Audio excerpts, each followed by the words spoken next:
The following podcast is a W2M Network original production. Visit W2Mnet.com for all of our other great podcasts, plus news, reviews, articles, and opinions from the worlds of wrestling, video games, football, and entertainment. Let's go! What's that? It's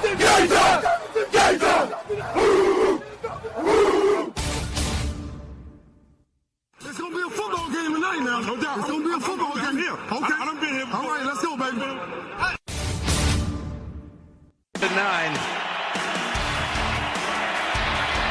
Rushing 4, ball comes out of the hands of Newton. It's on the ground, and it's still on the ground. Picked up by T.J. Ward at the 4-yard line. Vaughn Miller did it again.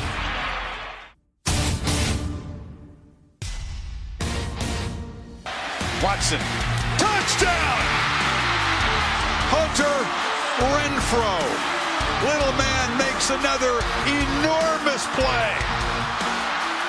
1 second remaining. Ladies and gentlemen, football to the max. Your host, Sean Garmer, Gary Vaughn, and Randy Isbell. Hello and welcome to Football to the Max Championship Game Edition, as we are ever so close to that Super Bowl. I just gotta play 2 more games before we get there, Gary. 2 big games happening on Sunday. That's right. So, how have things been since the last time we did a show? Well, you know what? A lot more healing going on for me. I am a Cowboys fan, so I've taken some time to breathe and understand, that, sometimes things just don't work out your way. But, I'm not like other fans who, when your team's out, you give up on the season. No, I'm excited about these games this weekend. I think you're going to get some great, things taking place because of the fact that you're going to have, in the AFC, the Patriots, who are always pretty much, given a berth in the Super Bowl, but the Pittsburgh's going to make it hard on them, and that's what's going to be exciting.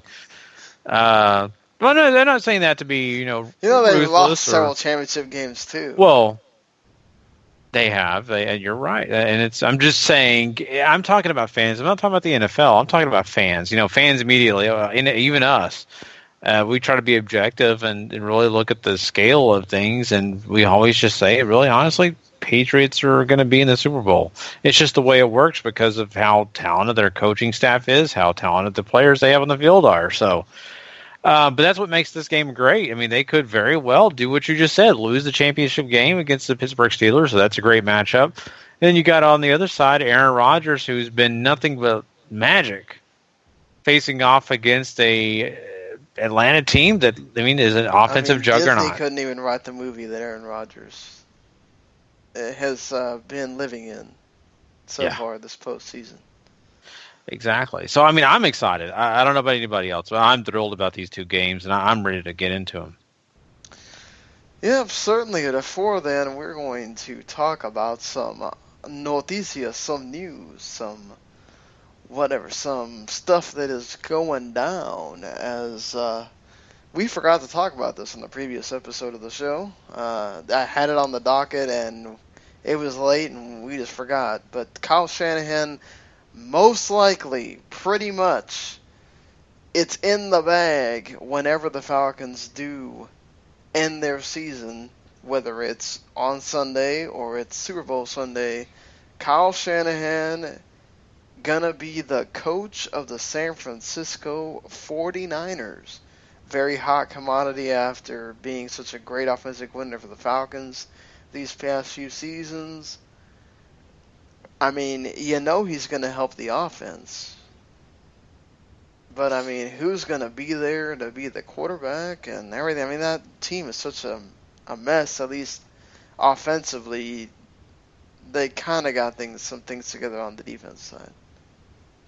Yeah, it's going to be really interesting. And, what we came away from during this offseason for the 49ers is the fact that they had came out and said that they wanted to hire a head coach and a GM that were close that had a lot of the same theologies that were just basically hand in hand making this team great again.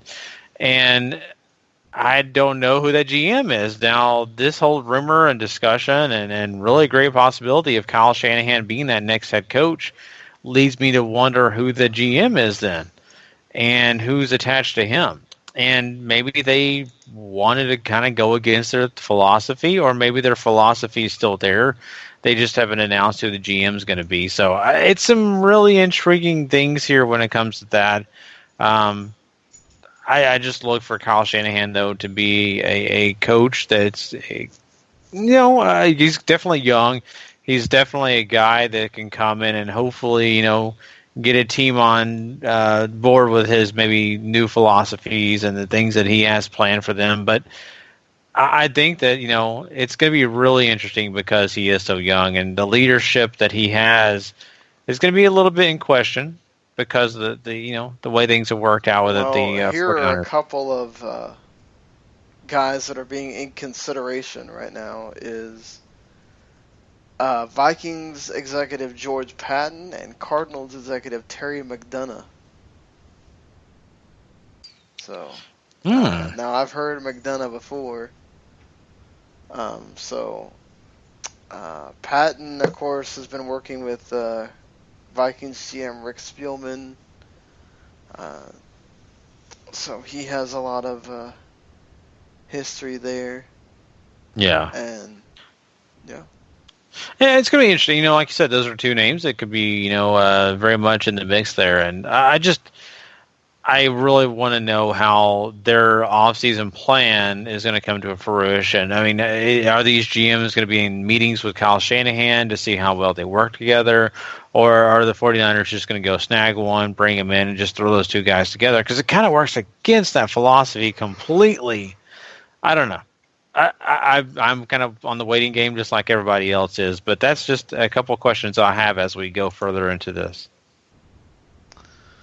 Yeah, certainly. We'll have to see what happens. Obviously, this depends on what happens with the Falcons going forward as far as how quickly the Houston Texans have promoted former Patriot touchdown scorer and, famous linebacker Mike Vrabel as their defensive coordinator. You know Mr. Vrabel? Yeah, I do, and that's great. I love to see some of these former players get these opportunities and, to be a defensive coordinator and to be, afforded that opportunity, especially for the fact that he's not been out of the league really all that long. I mean, it's been a bit, but it hasn't been that long. It's not like he's been, a player 15 years ago. That's not the case, So this is really cool, and I'm excited to hear that he's going to get the opportunity. And, he's played for a lot of great coordinators. So I think he'll have his head on right for this gig. Yeah, certainly. I mean, having played under Bill Belichick and, I think Romeo Crennel was probably there during his stint. And the guy... Romeo Crennel actually is going to be a senior advisor for the Texans, so he's not leaving the post or whatever. They're promoting Mike Vrabel, I guess, to give it some freshness here. And I think this is a great decision. He's got the experience as a player. Gary said, the pedigree that he comes from, that defense is already great. He's not going to have to do a whole lot more to make it go to the next level. So I don't think that this is going to change a whole lot other than, hey, you get a much younger coach at the helm here. So in other news that we already know, Sammy Watkins going under surgery. This dude just I don't know what to say. He's hurt all the time. I feel bad. Yeah. I think Sammy Watkins, for such a great talent he is, he at the same point is a liability. And I wonder if the Buffalo Bills are really considering, their future with him and what they're going to do, because let's just be honest. I mean, he just never can stay on the field. And, now it's the off season. He's going to have more surgery. it really makes you put into question what you're going to be doing, who you're going to surround the team with when it comes to wide receivers. And this guy is probably going to be one of them, but you can't depend on him. Certainly not. So the other big thing that came out today, actually, Gus Bradley, the new Los Angeles Chargers defensive coordinator, of course, Mr. former Jacksonville Jaguars head coach and also coached the Seahawks. Defensively, I mean, the Jaguars defense was getting better as the year went on. I think certainly. So, I don't think this is a bad hire at all. I think this will, this will probably be better for him. As he was the defensive coordinator for the Seahawks in 2009, and of course, coaching the Jaguars. They've already got some good defensive pieces there. So it's all about Bradley putting them together there. Definitely, and I think Bradley will be just fine. I really do, and I think it's a smart hire. He's a great quality coach. Things don't always work out your way when you're a head coach, and I don't think that really you lost anything just because you were fired. It really, at the end of the day, head coach of an NFL franchise is one of the most difficult jobs, and when anything negative happens, it's always your fault at the end of the day. So. I still think he's a great coach. I think he's going to have a lot to offer this team, and Los Angeles should be happy to have him. Certainly. And finally, the Oakland Raiders could very well become the Las Vegas Raiders, Gary, as they finally officially filed for relocation papers. And, I'm sure the folks in Oakland... and I'm sure they're not real thrilled. But at the end of the day, this has got to suck for those. The first year that they get season tickets sold out, the next year the team already moving. Oh, that is a shame. It really, really is. But that's the price you pay. For not having a new stadium for those guys and not affording them some of the things that they kind of have deserved in the years past. So now they're going to move on to Las Vegas, a place that is going to build them a brand new fortress, and it's going to be exciting. I think Las Vegas will welcome these guys with open arms, and I think it's it's going to be a very interesting to see how well this all progresses and takes place. But I think, honestly, we just got through talking about the San Diego Chargers last week and how now they're the Los Angeles Chargers and how that possibly could really affect that franchise because of, if they're not successful, they're not going to have people in the crowd. Las Vegas, I don't know. I think that they may have a little bit more of a head start, compared to what the Chargers do in their move. Yeah, certainly. I think... the thing is with the Oakland side of things, they kept just putting in the same offer multiple times. They didn't want that. They wanted them to change it up and give them something different. Oakland never did. Las Vegas put the money together quickly, made that thing go through, and look, Las Vegas showed that they wanted them more. So why not go where you're wanted, right? I mean, isn't that the case for a lot of things? Exactly. And not only that, I mean, you already have a huge fan base in California, but that a lot of folks in Las Vegas that live in that surrounding area, they are big Raider fans too. And so I don't think that you're really losing much in that aspect. And not only that, you're getting your own, if I could say it this way, your own state. And, whereas you were competing with two other teams in this same state, even though California is huge, I'm just saying you're still, having to compete now. You're on your own territory. I think it's just all around a positive for Oakland.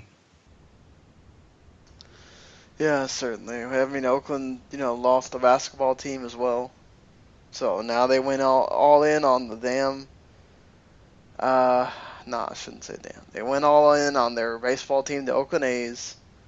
and let's see what happens for that city after that. But let's get in and talk about these championship games, Gary. Of course, the last time that you'll have the Atlanta Falcons play in the Georgia Dome. They'll still be playing SEC championship games there, but I don't know if they're going to move over to the Falcons Stadium or not, but at least for the Atlanta Falcons, last time they were playing there against these Green Bay Packers that have been totally on fire, but perhaps without some receivers, as Jordy Nelson, Geronimo Allison, and Devontae Adams all picked up knocks, and of course Jordy's was from the previous week. All game time decisions going into that Sunday. Man, imagine if Aaron Rodgers is out 2 of those, or even all 3, how much that is going to affect him. Against an Atlanta offense that can certainly put up points, especially at home, trying to outduel them, that's going to be rough.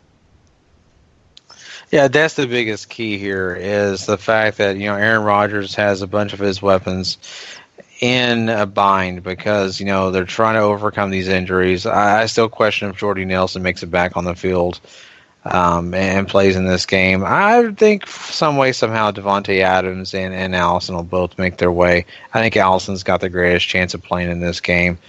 But saying all that, Aaron Rodgers has shown us that it doesn't, really take much for him to find ways to get to the ball to anybody that's available. So it may kind of change up things. It's going to definitely make it harder for them to, score like they'd like to. But I think, at the end of the day, they'll have some of those guys back. It's going to be really, really interesting. I think, what you're telling us is you're telling us that Aaron Rodgers is coming into a situation where he's going to have to score and score a lot. And Aaron Rodgers can do that if he, is able to not be, affected by the pass rush. And really what we're looking here is the Atlanta Falcons have Vic Beasley, who's really great this year, led the league in sacks. And if for some reason the Packers can't contain him, it's going to be a problem. But if they can, I think Aaron Rodgers can still be successful, even with banged up receivers. I think him and Matt Ryan will have a duel here.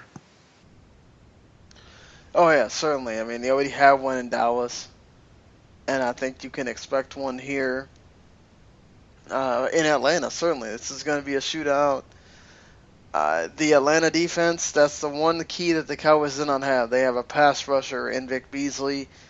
So it's going to force them to have to try to double team on Beasley, and let's see what the other, rushers can do and how much they're going to bring the blitz to Rodgers and if they're going to get to him, or is he going to have all kinds of time to find receivers. And even if, 2 of these guys are out, or, God forbid, all 3 for him, he has a way of making, his receivers, no matter who they are, better. I mean, last year, like I said, he had Jeff Janis catching balls and Aberderis catching balls, and they were doing fine. So if Montgomery's still going to be your running back, and for the most part, and you got other things going, I think certainly right now, I still, for me, I felt like whoever won that game against the Cowboys and Packers is going to the Super Bowl out of the NFC. So for me, I still got to say the Packers are going to win one more time, and they're going to make it the Super Bowl, and we'll see what happens there. But injuries or no injuries, if there's a quarterback I got to trust right now, it's Aaron Rodgers. I get that point, and I'm, me and making my pick, I'm probably going to shoot myself in the foot again. But, I still feel like that, Matt Ryan has had, just as exceptional year as Aaron Rodgers. Now, he hasn't had to make the big comeback, but he, still, led this team on a offensive juggernaut season. And they made a lot of waves, and they found themselves this far for a reason, and that means they're good. And I think that they're going to light that Green Bay defense on fire through the air. And I think even on the ground they can affect them because, let's be honest, Coleman and, of course, Devontae Freeman both, are pretty decent. And they can make things happen on the ground. So I look at the balanced attack that Atlanta has to bring to a Packers defense that is not really all that exceptional. I think it's just going to be too much. I don't think it's going to be a 28-0 score or anything like that. But I just think at the end of the day, Aaron Rodgers may have found the guy that can outscore him. So I've definitely got to go with the Falcons here. All right, we are divided on this first game, but let's go on to the AFC. The New England Patriots taking on the Pittsburgh Steelers. Man, this is going to be one hell of a game. You got the Killer Bees, and you got Tom Brady, and you've got Brady's entire offense, which has been absolutely ridiculous. And then you add Dion Lewis, who came aboard last game. Man, I don't know who you're stopping if you're the Steelers, but the Steelers' defense has been getting much better as the games have gone on. I think they lead the NFL in sacks since, I think week 11 or week 12. They also, on offense, they've got Le'Veon Bell is extremely hard to stop. If you're the Patriots, that's going to be a hard test. The dude is more patient than anybody else, and, whoever you got on Antonio Brown, that's no easy task either. I don't think the Patriots have the same kind of defense the Chiefs do, but they are the number one scoring defense. They keep you from putting up a bunch of points against them. And then, of course, Tom Brady on the other end, he's going to keep up in what could be another shootout. This could be another fun game to watch. I don't know, when it comes down to these kind of games, I got to go with, and Ben Roethlisberger's got a ton of it, at home in Foxborough, inside Gillette Stadium. Bill Belichick, the dude is tremendous at having so much preparation time for these kind of games. I can't not pick the Patriots going to the Super Bowl. I just can't right now. That's what I fight with as well. Let's be honest. This Pittsburgh team is very good. And sure, the defense isn't perfect, but they've stepped their game up. They've made a lot of waves as well. And really, they have a great opportunity here. They could definitely upset the New England Patriots. I really feel that way because of their weapons. They have three of the best offensive players in football. Big Ben, despite, the fact that he's had injuries this year, still had a pretty decent year. Antonio Brown, man, my God, can you be any better? And then you look over at Le'Veon Bell, one of the best running backs in the league. So they've got these three guys who can do whatever they want, almost whenever they want. But I look at Tom Brady and the way that team wins, and Tom Brady is going to be calm, cool, collective. He's going to come into this game. He's going to be prepared. I think LeGarrette Blount is going to pound away at the Steelers.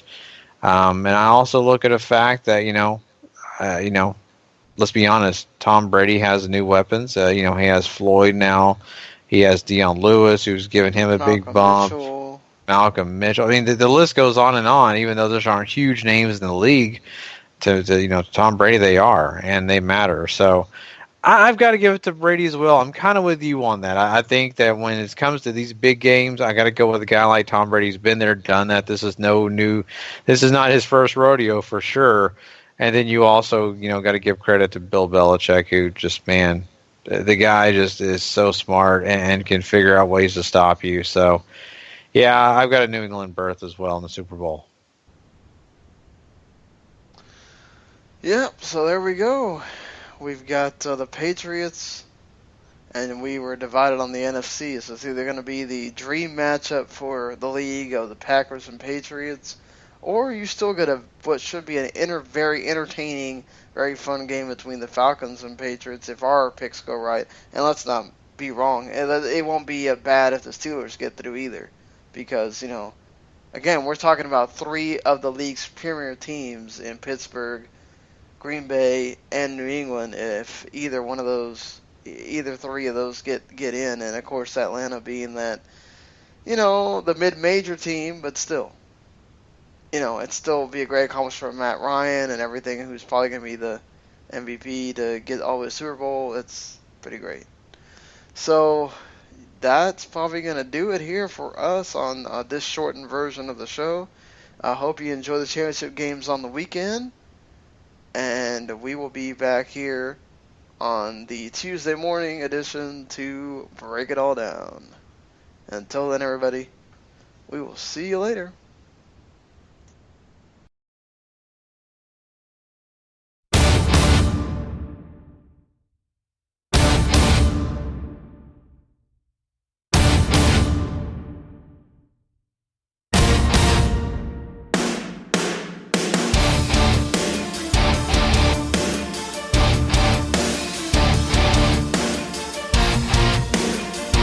The following podcast is a W2M Network original production. Visit W2Mnet.com for all of our other great podcasts, plus news, reviews, articles, and opinions from the worlds of wrestling, video games, football, and entertainment.